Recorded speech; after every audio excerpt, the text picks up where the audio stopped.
Queridos, nós já estamos há 8 meses, diante dessa pandemia, diante desse momento em que mudou as coisas, mudou o mundo, está mudando, e o mundo todo está apreensivo, como será nessa segunda onda que está chegando, chegou na Europa já. E a gente vê também aqui na nossa cidade, nosso estado, os casos aumentando. Mas nesses últimos meses, como você descreveria esses últimos 8 meses para você? Que palavra você teria para descrever esses últimos 8 meses, desde março? Vai fazer 8 meses agora, em que fechou tudo, abriu um pouco, fechou de novo, abriu. Muitos perderam emprego, muitos tinham muitos alvos, muitos projetos para o ano de 2020 e não foram concretizados. Muitas pessoas, não teve nenhuma diferença, graças a Deus. Alguns pegaram o Covid. Meu irmão, quem já pegou o Covid aqui? Quem já pegou? Alguém já pegou? Olha aí, ó. Pouco, né? Mas que bom, já pegaram, agora já estão imunes, né? Pode chegar bem pertinho deles, que não tem problema, porque eles estão imunes, já pegaram. Mas como você que descreveria esses 8 meses? Ficou em casa, não recebeu mais visita, avós que não receberam mais os netos, maridos e mulheres que se viam só à noite e agora se vejam, foram obrigados a se ver desde a manhã até a noite, Filhos que iam para a escola e que agora estão em casa, no computador, e que os pais pensam que ele está no computador, no telefone, estudando, mas que nada. Nem está estudando. A irmã faz assim porque lá em casa. É mais ou menos isso, Então, talvez você descreveria como um tempo de solidão. E sabe que aumentou os casos de depressão na pandemia, aumentou os casos de síndrome do pânico, aumentou os casos de pessoas angustiadas, desesperadas. Talvez para você os 8 meses até agora foram de reflexão, você parou para pensar, para analisar a sua vida profissional, a sua vida matrimonial, a sua vida ministerial, a sua vida de empregado, de empregador. Talvez você deu tempo agora de você parar e pensar um pouco mais. O que é a vida, Como ela é passageira, como pode mudar todas as coisas. Num dia mudou tudo, a maneira como nós cultuávamos, a maneira como nós agíamos acabou mudando. Veio preocupação para muitos, talvez 8 meses para você foi preocupado. Será que vou perder meu emprego? Como será no final do ano? Como será que nós vamos passar por isso? Será que eu vou pegar o coronavírus? Mudança de hábitos aconteceram durante essa pandemia. Para muitas pessoas foi um tempo de crescimento espiritual. Tiveram mais tempo para estar com Deus, mais tempo para ler a Bíblia. Teve gente que teve mais tempo, se leu, não sei, mas teve mais tempo para orar. Teve mais tempo para estar diante de tela, mas acompanhando mais culto, ouvindo mais mensagens, tal. Tem gente que sai dessa pandemia vitorioso, mas muitos saem perdendo. Muitos casamentos se foram, meus irmãos. Não estou dizendo aqui na igreja, eu não conheço algum casamento que desfez, mas lá fora, muitos casamentos foram desfeitos. Muitos filhos se revelaram o que realmente são. Muitos foram para as drogas, Muitas perderam seus entes queridos. Houve morte na cidade, Houve morte na cidade, houve morte nas famílias. Nesse período aí houve morte na minha família, a minha mãe, mas não foi do coronavírus.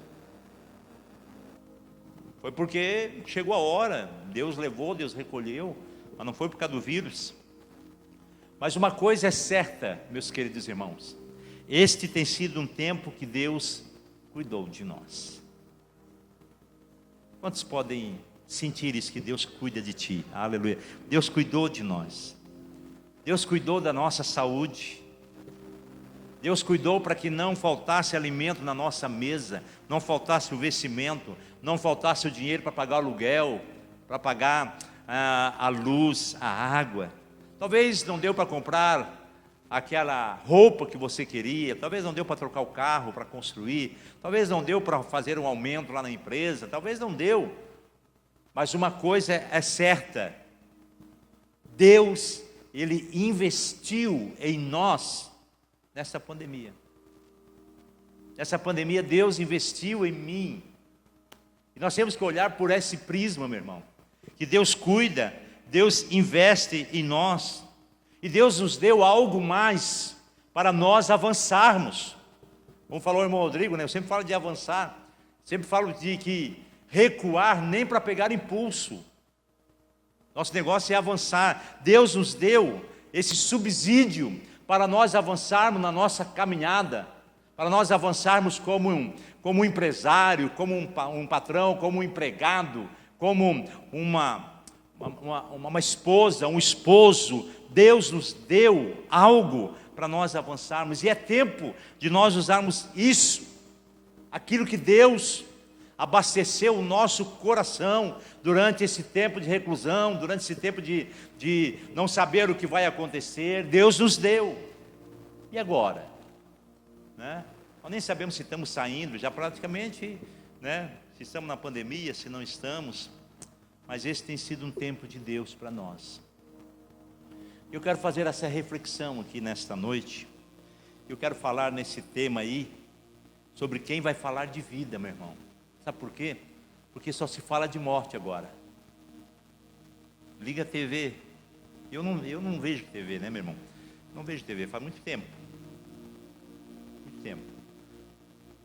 Mas se você ligar na TV, a primeira coisa que aparece é quantos casos aumentaram de coronavírus. E quantas pessoas morreram de coronavírus. Isso é todo dia, todo telejornalismo. Você vai ouvir de morte. Parece que é algo bom, é algo que dá ibope.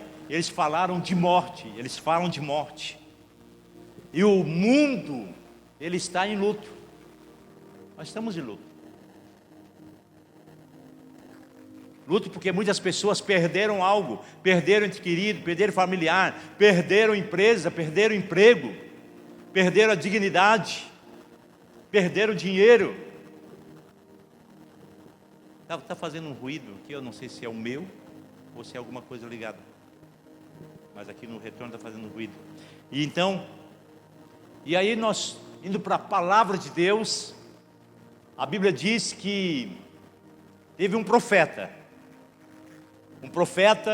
chamado Isaías, que ele estava de luto. Toda a nação, todo o reinado estava de luto. E no capítulo 6 de Isaías, um capítulo bem conhecido de todos nós, diz que no ano em que morreu o rei Uzias, aquele ano ficou marcado na história do povo de Deus, ficou marcado na história do profeta Isaías. E diz que naquele ano, olha, no ano em que morreu o rei Uzias, estou me lembrando aqui, era um ano difícil, era um ano de luto, era um ano de miséria. E aí, aquele ano, ele disse: eu vi o Senhor assentado num trono alto e exaltado, e a aba das suas vestes enchia o templo, e acima dele estavam os serafins, e cada um deles tinham 6 asas. Com 2 cobriam o rosto, com 2 cobriam os pés, e com 2 voavam. E aqueles serafins, eles proclamavam uns aos outros, dizendo: Santo, Santo, Santo é o Senhor dos exércitos. O mundo está cheio, a terra inteira está cheia da sua glória. E ao som das suas vozes, Isaías ouvia vozes, e ao som das suas vozes, os batentes das portas começaram a tremer, e o templo ficou cheio de fumaça. Aí eu gritei. Quando ele contempla a glória de Deus, a presença de Deus. Qual ano? No ano em que morreu o rei Uzias. Que ano era esse? Era o ano de luto. 2020 vai ficar marcado, meus irmãos, pelo ano de luto. Daqui 30, 40 anos, talvez nós não estaremos mais aqui, mas os nossos filhos vão contar essa história do 2020, o ano marcado por uma pandemia, quer dizer, uma epidemia mundial, que não ficou um país que não foi atingido pela epidemia. Neste ano, diz a palavra que o rei Uzias, esse ano de luto, o rei Uzias, ele disse: ai de mim, que vou perecendo, ai de mim, que eu estou perdido, porque eu sou um homem de lábios impuros, eu habito no meio de um povo de impuros lábios, e eu vi a glória do Senhor, o Senhor dos exércitos. Neste ano, meu irmão, ele teve uma experiência com Deus. Neste ano, ele sentiu a presença de Deus. É isso que nós temos que aproveitar. Este é o ano de nós testemunharmos o quanto Deus cuidou de nós, o quanto Deus nos abençoou, o quanto Deus nos protegeu, o quanto Deus investiu em nós. Este ano, o quanto Deus investiu em nós. E aí, Isaías continua falando da sua experiência com Deus, e ele diz que um daqueles serafins voou e tirou lá do altar uma brasa viva, e veio e tocou nos meus lábios, e disse: veja, isso tocou nos seus lábios, por isso a sua culpa foi removida. Se você veio temendo, entrando na presença de Deus, fica tranquilo. Se você veio negativo, entrando na presença de Deus, no templo de Deus, fica tranquilo, porque o que você tinha de mal, eu tirei agora dos seus lábios. A sua culpa foi removida, o seu pecado foi perdoado. Que coisa linda, meu irmão. É quando nós entramos na presença de Deus e saímos de alma leve, como a gente diz, né? Perdoado, sarado, curado, pronto para perdoar os outros, pronto para falar de Deus para os outros. E ele disse, e aí então ele ouviu a voz do Senhor. Até então, na experiência, ele ouvia a voz dos serafins, que diziam um ao outro: santo, santo, santo, é o Senhor dos exércitos. A voz do serafim que disse: olha, eu te toquei com a brasa viva do altar, e agora a tua culpa foi removida, teu pecado está perdoado. Mas agora ele ouviu a voz do Senhor. Qual a voz que ele ouviu? A voz do Senhor. Quem enviarei? Quem irá por nós? Essa é a voz do Senhor, meu irmão, para hoje, para mim e para você. A quem enviarei? E quem há de ir por nós? A quem enviarei aonde? A este mundo de luto, a esse tempo de pandemia, a esse tempo de tristeza, de solidão, de angústia, de pavor, de medo, a esse tempo de perca. A quem enviarei? Isaías disse: eis-me aqui, envia-me a mim. Aleluia. O tema da minha mensagem: quem está disposto, quem vai falar de vida? Porque de morte, já tem muita gente falando, de morte, a grande mídia, ela já se encarregou. E nós como igreja, nós precisamos levar vida. Levar vida, meu irmão. Porque nós temos vida. Você tem vida. À medida que Isaías se expressava, Deus começou também a se expressar. E a voz era bem diferente da voz de Deus para a voz de Isaías.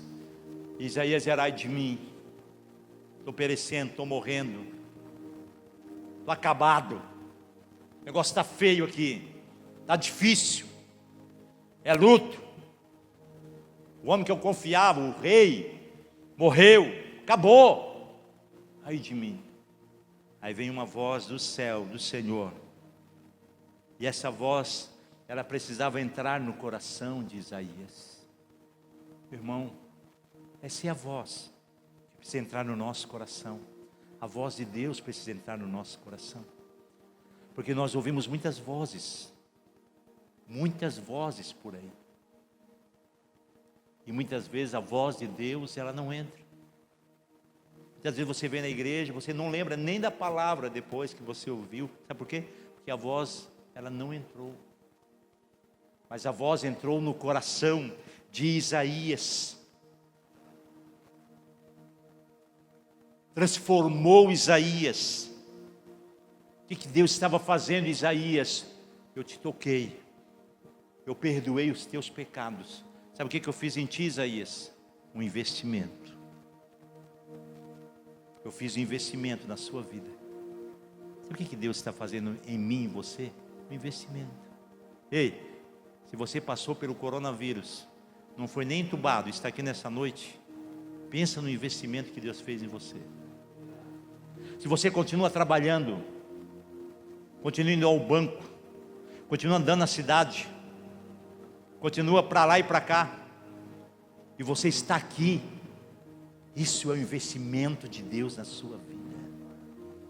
É porque Deus quer você ainda aqui nessa terra. É porque Deus os quer aqui nessa terra. Deus fez um investimento na minha vida tremendo, meu irmão. Deus me deu um rim novo. Aleluia. Que investimento que Ele fez. Eu não saberia por quanto tempo eu iria durar na hemodiálise. Talvez 10 anos, 15 anos. Mas cada vez mais eu ia ficar muito debilitado. Cada dia mais eu ia ficar debilitado. Eu estava forte, mas ia ficar debilitado. Era natural, é normal isso. Mas Deus investiu na minha vida neste ano. Mas se Ele investiu, tem um propósito, meu irmão. Não é só porque Ele queria dar um rim para mim. Não, tem um propósito. Deus está investindo na minha e na sua vida. E aí, você precisa ouvir essa pergunta: a quem enviarei? Quem há de ir por nós? Não era uma pergunta desconectada, não. Era uma pergunta que tinha a ver com um homem que tinha tido uma experiência com Deus, por entrar na presença de Deus de um modo negativo, de um modo pessimista, desanimado, mas agora ele, abastecido com a glória de Deus, a boca queimada pela brasa viva do altar, agora ele purificado, ele tinha uma nova perspectiva. E é isso, meu irmão, você precisa ter uma nova perspectiva de vida. Aí Deus faz a pergunta: a quem enviarei? Estava dizendo para Isaías, há tanta gente aí, que está como você, antes de receber um investimento meu na sua vida. Há tantas pessoas por aí ansiosas, há tantas pessoas que estão por aí pessimistas quanto ao seu futuro. Nesse mundo, meu irmão, quem vai falar de vida? Quem vai falar de vida? Quem vai falar de vida? A resposta daquele homem foi: Senhor, eis-me aqui, envia-me a mim. O caso é, meus irmãos, que Isaías sai dali não somente transformado, mas ele sai dali para ser um profeta messiânico. Foi o profeta que mais profetizou a respeito de Jesus, muitos anos antes de ele nascer, de ele vir. A sua mensagem foi transformadora para todos aqueles que ouviram. E eu creio que nós estamos num tempo assim. Deus está nos olhando. Deus já queimou os nossos lábios. Deus já nos purificou. Deus já perdoou os nossos pecados. Quantos creem que tem o pecado perdoado aí? Você, teu pecado está perdoado, amém? Então, olha só que investimento que Deus fez na sua vida. Teu pecado está perdoado. E a cada um de nós Ele pergunta: quem vai falar de vida nesse momento? Quem está disposto a falar de vida? E tem uma história conectada com esta, de que Jesus, diz a palavra lá em João, capítulo 4, 31 em diante, que Jesus, ele deveria passar por Samaria, era necessário passar por Samaria, está ele e os seus discípulos. E aí então, ele chega numa aldeia, numa cidade de Sicar, e é meio-dia, o sol escaldante, e os discípulos começam a dizer: mestre, nós estamos com fome, mestre, vamos ter que comer alguma coisa. Aí ele disse assim: então vão ali na cidade, comprar algo para nós comer, e eu fico esperando vocês aqui. E os discípulos saíram e foram para a cidade, comprar algo. Enquanto os discípulos foram, está Jesus, sentado no poço de Jacó. E aí naquele meio-dia, chega uma mulher, para tirar água do poço de Jacó. Mulheres não iam ao meio-dia tirar água no poço de Jacó. Mulher ia ou de manhã cedo ou à noitezinha, tardezinha. Mas aquela mulher, ela tinha uma vida toda estragada. Aquela mulher não era uma vida digna. Era uma vida mal falada. E ele conversa com aquela mulher. E ele diz: dá-me um pouco desta água. Ela diz: mas como, sendo judeu, pede para mim uma mulher de água? Eu disse: se você conhecesse quem está te pedindo água, você pediria dessa água e eu daria essa água para você. Não tem balde, não tem corda, como é que vai tirar essa água aí? A água que Jesus estava falando para ela não era uma água do poço de Jacó, uma água milenar, um poço milenar ali, não era. Era a água que vinha do céu. Era a água que não saciava a sede física, mas saciava a sede da alma, a sede das emoções, dos sentimentos. Era a água que saciava o interior. E aquela mulher, ela tem um diálogo com Jesus. E chegou uma hora em que Jesus diz assim: então chama o teu marido. Ela disse: eu não tenho marido. E ele disse: tu dissesse bem que não tem marido, porque já tivesse 5. E o sexto agora tu está com ele, mas não é teu marido, é marido de outra. É um amante que você tem. Mais ou menos assim. Ela aceita a água de vida. Ela aceita a vida de Jesus. E ela sai correndo na cidade para avisar todos da cidade que ela encontrou um homem que falou tudo o que ela era. E que agora ela tinha tomado da água da vida. Porventura não é este o que nós estamos esperando? Mas enquanto ela vai na cidade, quando ela está terminando o diálogo com Jesus, os discípulos chegam e dizem para o mestre: mestre, come alguma coisa. A mulher tinha saído, mas a gente pensa que Jesus, ele era aquele homem que andava assim, né? Que nem o Henry Cristo lá, né? Meu irmão, Jesus era um homem normal, natural. E ele até brincava com seus discípulos, se assentava com seus discípulos, ria, chorava. E ele disse: vocês eu tenho algo para comer que vocês nem conhecem. Uau! Talvez um disse para você: já comeu? Como é que é? Alguém trouxe alguma coisa para ele comer? Ele não quer dar para nós? Nós nem conhecemos esse prato aí. Jesus disse: a minha comida é fazer a vontade daquele que me enviou e concluir a sua obra. Essa é a minha comida. Essa é a nossa comida, meus irmãos. Para todos nós que já recebemos, já bebemos da água de vida.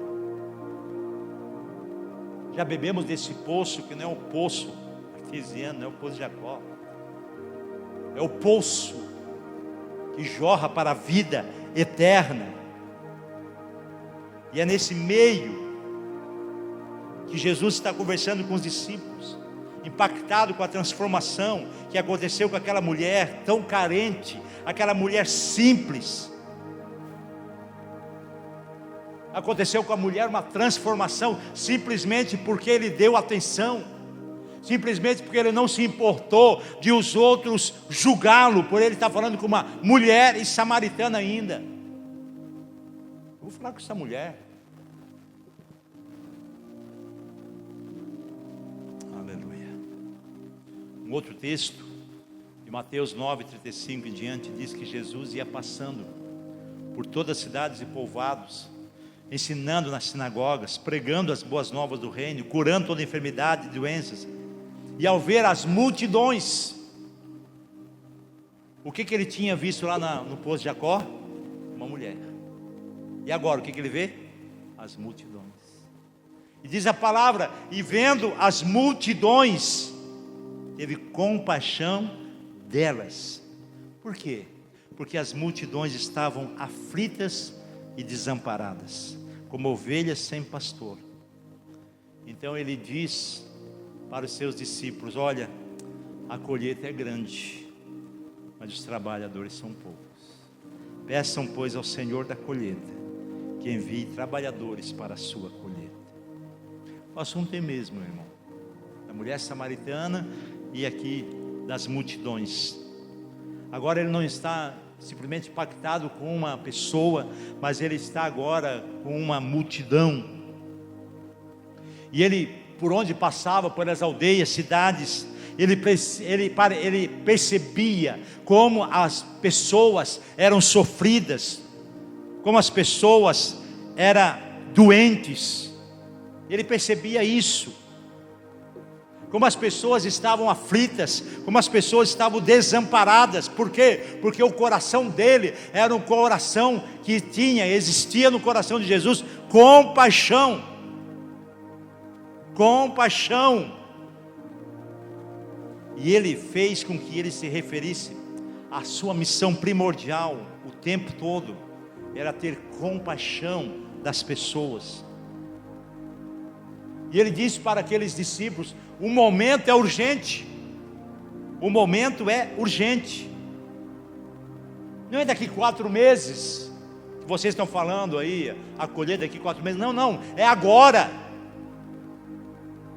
Parece que nós da igreja, o 2020 parece que parou. A gente não evangeliza mais, não fala mais de Jesus, não fala mais de vida, cada um no seu cantinho. Às vezes replica, né? Às vezes passa para diante mensagens desanimadoras. Parece que parou tudo.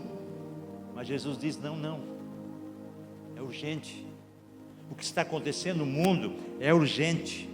Há uma porta aberta, e por trás dessa porta aberta, lá dentro das casas, há pessoas aflitas. Lá dentro das casas, as pessoas angustiadas. Lá dentro das casas, as pessoas sofrendo. Lá dentro das casas, há pessoas que estão dominadas pelo medo, pela ansiedade, pela depressão. Casamentos que estão terminando, e muitos já ruíram. Mulheres lá dentro de casa, aumentou na pandemia, mulheres que apanham dos seus maridos. Há muita tragédia acontecendo. Aonde, meu irmão? Dentro das casas. dentro das casas. Uma pesquisa no Brasil diz que o Brasil é o país mais ansioso do mundo, meu irmão. Olha só. Um país lindo desse, um país rico desse, é o país de pessoas mais ansiosas do mundo. E a ansiedade, ela provoca sofrimento das pessoas. Pessoas têm necessidades, e elas necessitam de luz. E essa porta, ela está aberta para nós evangelizar, para nós falarmos do amor de Deus. E essa porta está aberta e nós precisamos entrar por ela. E não é em 2021, meu irmão, não. É hoje, é agora. Talvez você trabalhe com alguém que está muito, muito mal perto de você. E você acha que está bem porque você está bem. E você acha que ele está melhor do que você, e na verdade ele quer o que você tem. E é nesse mundo de pandemia, é nesse mundo de luto, é nesse mundo de tristeza e miséria, que os corações estão abertos. Para o quê? Para ouvir o Evangelho, para receber uma oração. E se nós não aproveitar esse momento, nós podemos perder esse tempo. Podemos perder esse tempo. É tempo de falar de boas novas, porque más novas já tem bastante pessoas falando. Nós precisamos dizer a essas pessoas que há uma saída, e essa saída é Jesus Cristo. Nós precisamos dizer para as pessoas que há um recomeço de bênção, daqueles que têm o Senhor ao seu lado. Mas é preciso que nós cheguemos a essas pessoas, de uma maneira ou de outra, seja pelo WhatsApp, seja pelo telefone, seja fazendo uma visita se puder, mas nós temos que chegar até essas pessoas. E essa, talvez, nós divulgamos até pouco, mas nós estamos numa campanha, o retorno. Domingo que vem nós vamos ter um culto especial aqui, para receber pessoas que deixaram a igreja, que deixaram o caminho do Senhor. E essa semana, não é daqui 4 meses não, como os discípulos achavam, vocês acham que é daqui 4 meses a colheita? Não, a colheita é hoje, é agora que as pessoas estão com o coração aberto, é agora, é essa semana que você convida alguém para vir na casa do Senhor, é essa semana que você convida alguém para receber uma oração, é essa semana que você vai convidar alguém, aquela pessoa que deixou a casa do Senhor, aquela pessoa que está distanciada. Todos nós estamos desafiados. Se você é um discípulo de Jesus Cristo, você está desafiado a entrar por esta porta e levar Jesus consigo. Talvez é tempo, meu irmão, de fazer uma visita para alguém que você não vê na igreja faz tempo. Pastor, mas não dá para entrar. Não precisa entrar na casa, do portão mesmo, do corredor mesmo. Eu sei que não é prudente entrar na sua casa, mas eu queria fazer um convite para você ir no culto comigo domingo que vem. Sei que não é prudente entrar na sua casa, mas eu queria me colocar à disposição para orar por você, para orar pela sua família, por alguma necessidade. Eu estou aqui para isso. Jesus aproveitava as oportunidades, e os discípulos eram os líderes que Jesus estava formando para uma igreja que ainda ia nascer. O que eu quero resumir esta palavra, daquilo que eu falei até agora. Nós precisamos erguer os olhos para enxergar. Jesus disse assim: ei, minha comida é fazer a vontade do Pai. Se vocês pensam que a colheita é daqui 4 meses, abram os olhos e vejam. Em outra versão diz: levante os olhos e vejam. Vê o que, Jesus? Há uma oportunidade, há uma necessidade, mas você precisa erguer os olhos. Você precisa abrir os olhos. Você precisa ter uma atitude intencional. Ei, quando você falar com seu amigo por telefone, por WhatsApp ou presencialmente, fala com uma intenção de ver e sentir o coração dele e sentir o que ele está passando. Nós conversamos com as pessoas com outra intenção, intenção de passar o tempo, intenção de obter alguma vantagem, intenção de vender alguma coisa. Mas essa semana, vamos fazer isso. Não é só essa semana. Vamos continuar o 2020 com uma intencionalidade de conhecer as pessoas, de ver as pessoas. Mas quando é que eu posso ir ver as pessoas, enxergar as pessoas, a vida das pessoas? Sabe quando? Quando eu paro de olhar para mim. Quando eu paro de olhar para as minhas necessidades, para as minhas apreensões, e perceber que ao meu lado há gente que precisa do que eu tenho. O que eu tenho? Jesus. O que eu tenho? A vida na vida. O que eu tenho? A água de vida. Talvez eu tenha me preocupado com aquilo que eu não tenho. Tá, meu irmão? Preocupação vem daquilo que eu não tenho. E muitas pessoas estão desesperadas por aquilo que eu tenho, pela paz que eu tenho, por um casamento igual àquele que eu tenho, por uma família igual que eu tenho. As pessoas estão desesperadas.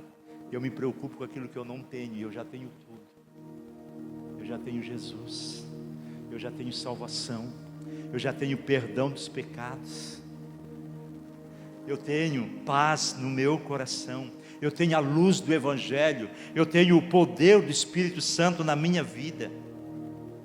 Eu preciso fazer um exercício e levantar os meus olhos e enxergar. Deus não vai deixar de cuidar de nós enquanto nós cumprirmos a vontade de Deus. Ele cuida de nós. Nós temos experimentado essa fidelidade do Senhor enquanto nós servimos ao Senhor. Enquanto você serve, Deus cuida de ti. Enquanto você se preocupa com os outros, Deus cuida de ti. Quantas profecias que a gente vê, né? Ouve, dos teus cuido eu, faz a minha obra. Meu irmão, faz a minha obra, porque dos teus, Deus cuida. Vamos fazer a obra de Deus, por quê? Porque Ele vai cuidar do meu emprego, Ele vai cuidar da minha saúde, Ele vai cuidar de mim, Ele sempre tem cuidado de mim. O que eu tenho que fazer? A obra dEle, é isso que eu tenho que fazer. Às vezes, achamos que é necessário nos ocuparmos com as nossas demandas, com a nossa agenda, e nós deixamos de servir a Deus. Deixamos de falar do amor de Deus, mas Deus cuida de nós. Jó, nós estamos estudando na escola dominical o livro de Jó. Jó, ele entrou no vale do sofrimento, pobreza, morte da família e doença e desprezo. 40 e poucos capítulos de Jó. E encontramos ali um homem preocupado consigo mesmo. Às vezes discutia com os amigos, às vezes discutindo com ele mesmo, e às vezes discutindo com Deus, achando que aquilo que ele está passando não é justo. Mas enquanto ele se preocupa consigo mesmo, nada muda na sua vida, nada. Mas chega um momento na Bíblia que diz que Deus mudou a sorte de Jó quando orava pelos seus amigos. Deus muda a tua sorte quando você ora pelos teus amigos, quando você tira os olhos de si mesmo para abençoar os outros. Sabe o que aconteceu, meu irmão? Aquilo que ele tinha perdido, ele recuperou em porção dobrada. Tudo mais filhos, mais camelos, mais jumentos, tudo mais. Levantemos os olhos para enxergar as necessidades dos outros. Jesus deixa claro para seus discípulos que eles deveriam ser tomados por um sentimento de urgência. Ei, Jesus disse: vocês não dizem que há 4 meses haverá colheita? Não, não. Os campos já estão brancos para a colheita. Vocês estão olhando para frente, meus discípulos, mas o momento já chegou. Talvez você, depois desse ano tão diferente, tenha pensado que esse ano não dá para fazer muita coisa. Mas talvez você está aqui e não sabe que neste ano, na pandemia, pessoas continuaram aceitando a Jesus como Salvador. Classe discipulado, Roger, tem quantos que? Umas 20 pessoas? 20 pessoas que estão sendo discipuladas e vão descer as águas do batismo, aqui da sede, né? Aqui da sede. E vão descer as águas do batismo no dia 5 de dezembro. A igreja continua. As pessoas continuam. Tem pessoas que continuam trabalhando, continuam evangelizando. Então não vamos querer olhar para 2021 não, meus irmãos. Falta ainda 1 mês e meio para o ano terminar. E nesse 1 mês e meio, Deus pode salvar mais gente do que salvou em 2019. Talvez você esteja esperando uma vacina para convidar pessoas para vir na igreja. Quando é que vai sair essa vacina? Daqui a 4 meses? Duvido. Daqui a 1 ano? Duvido. A vacina que saiu mais rápido, saiu em 6 anos. Os campos estão maduros. Urgência. Por que urgência, meu irmão? Porque o fruto, quando ele está maduro, ou ele é colhido, ou ele se estraga. Fruto maduro precisa ser colhido.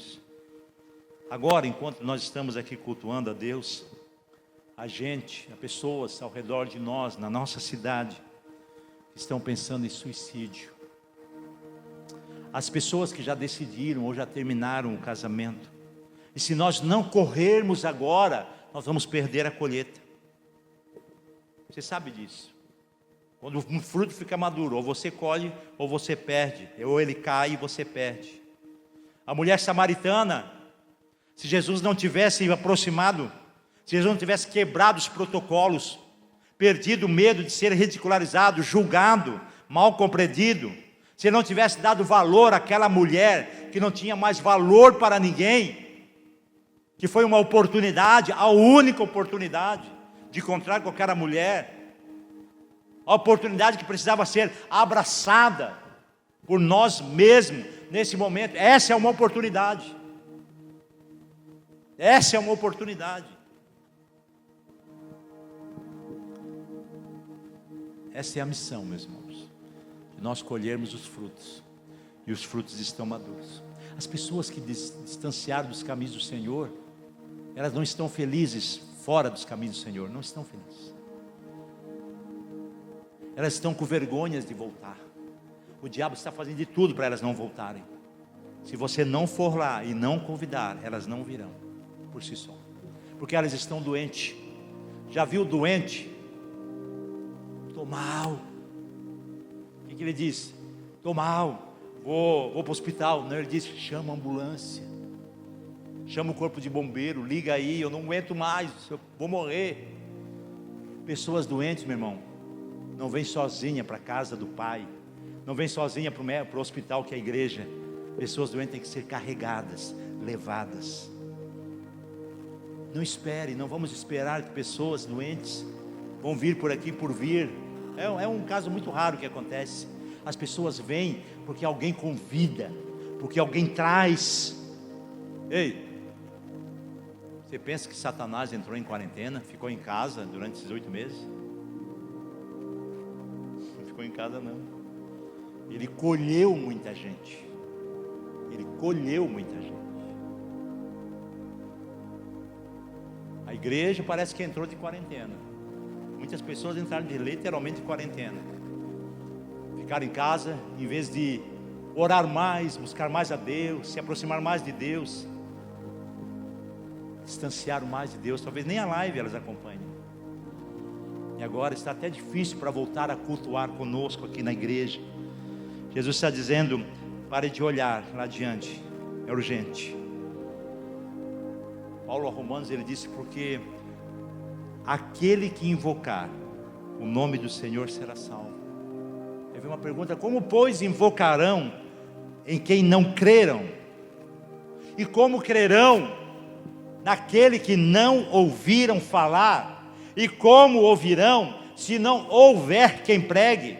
E como pregarão se não forem enviados?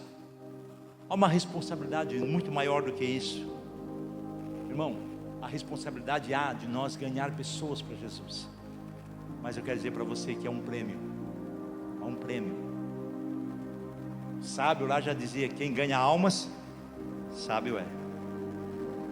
E aí Jesus diz para os seus discípulos: olha, aquele que colhe já recebe o seu salário, e colhe fruto para a vida eterna.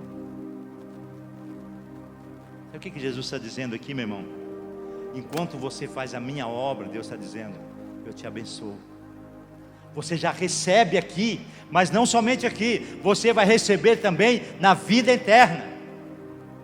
Jesus está dizendo que quando você se dedica às minhas coisas, eu me dedico às suas coisas. A recompensa é quando você faz a minha vontade. O presbítero irmão Elvis falou muito bem sobre a oferta. Maneira de nós se achegarmos a Deus, maneira de nós cultuarmos, de nós estarmos junto de Deus, é ofertando aquilo que nós temos, aquilo que nós somos. Mas há uma oferta maior, que vale por toda a oferta que você trouxe ou vai trazer no altar um dia. Sabe qual é essa oferta? É uma alma para o Senhor. Você poderia vender todos os seus bens, arrecadar todo o dinheiro e chegar aqui e dizer: olha, quero entregar na casa do Senhor essa oferta. Não seria maior. Podia ser de 1 milhão, de 2 milhões. Não seria maior do que você levantar do seu banco com alguém e trazer aqui na frente para aceitar a Jesus como Salvador. Essa é a maior oferta. A galardão. A galardão. Esse é o valor do reino. Aquele que se dedicar em recuperar as vidas receberá a bênção aqui para a vida eterna.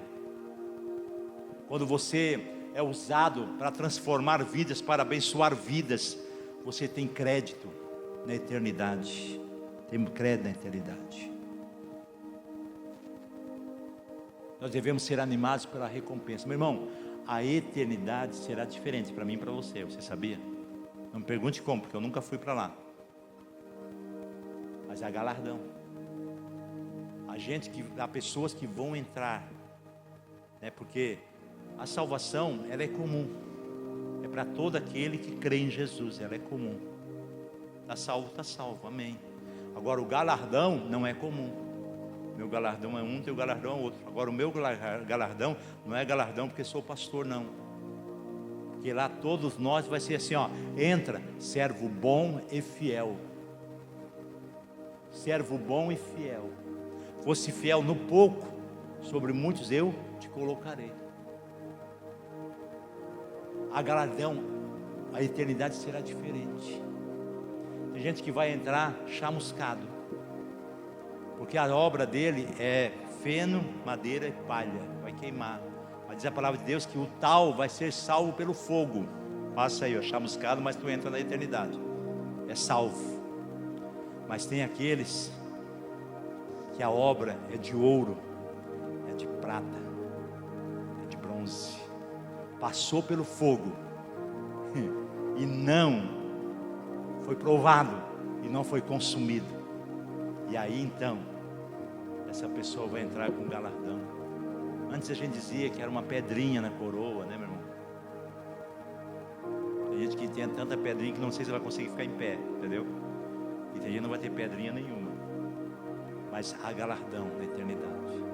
O galardão é se eu ganhar pessoas para Jesus. Um dia você vai ser chamado na eternidade, prestação de contas das obras que a gente fez, né? Aí junto contigo vai levantar mais alguém, dizer: ó, eu estou aqui porque essa pessoa aí falou de Jesus para mim. Quantos que vão entrar com você? Quando Jesus te chamar, quantas pessoas vão levantar e vão dizer: eu estou junto com Ele? Ele me levou para a casa do Senhor, Ele me falou de Jesus. Eu só estou aqui por causa dele. Eu estava morto, eu não tinha esperança nenhuma, mas eu estou aqui hoje. Há galardão, meu irmão, há galardão. O sentimento que deve mover o nosso sentimento é o mesmo sentimento que moveu Jesus. A ver a multidão, as multidões, Ele teve o quê? Compaixão. Por quê? Porque elas estavam aflitas, estavam desamparadas. Sabemos que aflição é um dos piores sentimentos. E o pior do que a aflição é aquele sentimento de desamparo. Quantas pessoas estão aflitas, mas desamparadas? Talvez você tenha sentido aflição nesses últimos dias, últimos meses, mas desamparado, não. Por quê? Porque você tem um Pai, você tem Deus na sua vida, porque você tem o Senhor. Desamparado não, porque você tem a igreja, porque você tem pastores sobre a sua vida que oram por você. Jesus tinha contato com as pessoas e o seu coração doía, e é isso que significa compaixão. Ele se compadecia. Padecer é o que? Sofrer. Compadecer é sofrer com, é sentir a dor do outro, a aflição do outro. Jesus viu que as pessoas estavam desamparadas e Jesus enchia de compaixão. O mesmo sentimento que Jesus teve com uma mulher, Ele teve por multidões. Só o que nós precisamos é nos encher de compaixão, meu irmão. Quando nós nos enchemos de compaixão, nós colocamos fora as nossas desculpas. Não dá tempo, está difícil, não consigo. Jesus disse: a minha comida. Os discípulos pensavam que ele tinha uma comida melhor, cardápio e tal, mas ele disse: não, a minha comida é fazer a vontade do meu Pai. Essa é a minha prioridade, porque comida para nós é prioridade, né, meu irmão? Chega o meio-dia, não tem jeito, a gente tem que estar sentado na mesa. Chega às 6 horas, não tem jeito, a gente quer o café. Depois do culto, muita gente ainda janta. Prioridade. Ele disse: a minha prioridade não é a hora do lanche, a minha prioridade é fazer a vontade de Deus na minha vida. Essa é a minha prioridade. E se você já aceitou a Jesus, você tem o selo do Espírito Santo, e você é aquilo que as pessoas estão precisando. Olha só, meu irmão, você é aquilo que as pessoas estão precisando, e você não pode se negar. Há um drama acontecendo. Jesus disse para os seus discípulos: olha, vocês devem orar, a colheita é grande, mas são poucos os trabalhadores. Sabe, aquele momento em que nós precisamos de todos, de todo mundo, e todo mundo não é suficiente para a colheita. Há tantas vidas sendo destruídas, há tantas vidas indo para o inferno, que se todas as igrejas de Tubarão se unissem para conquistar Tubarão todo mundo, ainda não seria suficiente. Rogamos ao Senhor da Seara para que mande ceifeiros, trabalhadores para a sua colheita. O que essa oração ela tem de intenção, meu irmão? Senhor, eu vou, mas eu preciso estar cheio do Espírito Santo. Eu preciso estar em oração, eu preciso estar cheio de Ti. me envia com milagres, para as pessoas receberem uma oração e serem curadas, e serem abençoadas. Jesus, treinando os seus discípulos, ele disse: olha, vem cá, os 70, vocês vão de 2 em 2, vão nas aldeias, vão nas cidades, vocês vão fazer um estágio, vocês vão pôr a mão sobre os enfermos, vocês vão curar, vocês vão expulsar os demônios. Mas eles nunca tinham expulsado demônio, meu irmão, eles não tinham curado ninguém, e eles saíram. Eles viram Jesus fazer, e eles saíram. Eles começaram a curar as pessoas, e entravam nas casas, expulsavam os demônios, as pessoas eram libertas. E aí, depois de um tempo, eu creio que levou alguns meses, eles retornam. E quando eles retornam, eles vêm todo alegre, todo feliz. Jesus, a experiência foi muito, muito boa. Sabe o que, Jesus? Até os demônios se submetem. Jesus olhou para ele e disse: é claro, eu enviei vocês com autoridade. Eu enviei vocês e eu lhes dei poder. Por isso que as coisas aconteceram, sabe? Porque eu lhes dei poder, autoridade. É o orar ao Senhor da seara, que envie nós com autoridade, autoridade que precisamos. É hora de levantar os olhos e perceber onde estão o quê? As samaritanas. Tem muitas samaritanas e samaritanos por aí, vida estragada, acabada, desesperado. Há muitas multidões, como diz o profeta, multidões no vale da decisão. Isso é um negócio profético, né? Escatológico. Mas não é diferente hoje, né? Há muitas pessoas que não decidiram por Jesus, mas elas nem sabem que elas já se decidiram para o inferno. Elas já decidiram a sua vida. Por elas não decidir para Jesus, elas já decidiram para o diabo. Não é uma questão de decisão, não é questão de neutralidade, meus irmãos, não. Ou você está no caminho do céu ou no caminho do inferno. Tem que decidir para Jesus. Quero convidar o pessoal do louvor para subir aqui. Decidir para Jesus. Esse é o tempo. Eu quero convidar para você se colocar de pé nesse momento. Aleluia. Glórias a Deus. Aleluia. Você já foi salvo, selado com o Espírito Santo. Você já tem tudo. O que precisa agora, meu irmão? É ser cheio do Espírito Santo. Autoridade de Deus. Autoridade. Vou orar por você. Se você vai chegar para alguém e dizer: eu quero orar por você, porque eu recebi a autoridade de Jesus. Eu tenho o Espírito Santo na minha vida. Aleluia. É tempo de ser ousado. O inimigo, ele roubou essa ousadia. Ele disse: fica em casa, não sai na rua, não conversa com ninguém. Mas se você está de máscara, se cuidando, você pode falar uma palavra de Deus para as pessoas. Você pode pegar o telefone, talvez nem passar o WhatsApp, meu irmão, mas telefonar para a pessoa e falar para a pessoa como você está, como é que está a tua casa, teu casamento.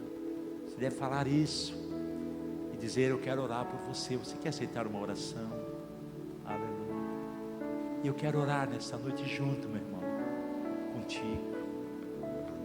Eu quero convidar, já que nós estamos em pouco, né? Quero convidar, se você desejar dar um passo aqui no altar de Deus, sair do seu lugar e vir no altar de Deus para receber mais, dizendo: eu quero essa autoridade de Deus sobre a minha vida. Pode vir, aleluia, pode vir. Você que diz: pastor, eu vou aí na frente, porque às vezes eu quero falar de Deus e eu não tenho coragem, e eu preciso, Eu conheço pessoas que estão desesperadas, aflitas, e eu quero ter autoridade. Eu quero expulsar demônios. Eu quero curar os enfermos. Eu quero libertar os cativos. Eu quero orar por casais que estão à beira do divórcio. Eu quero isso, mas eu quero mais e mais de Ti. Eu quero mais de Ti, Senhor.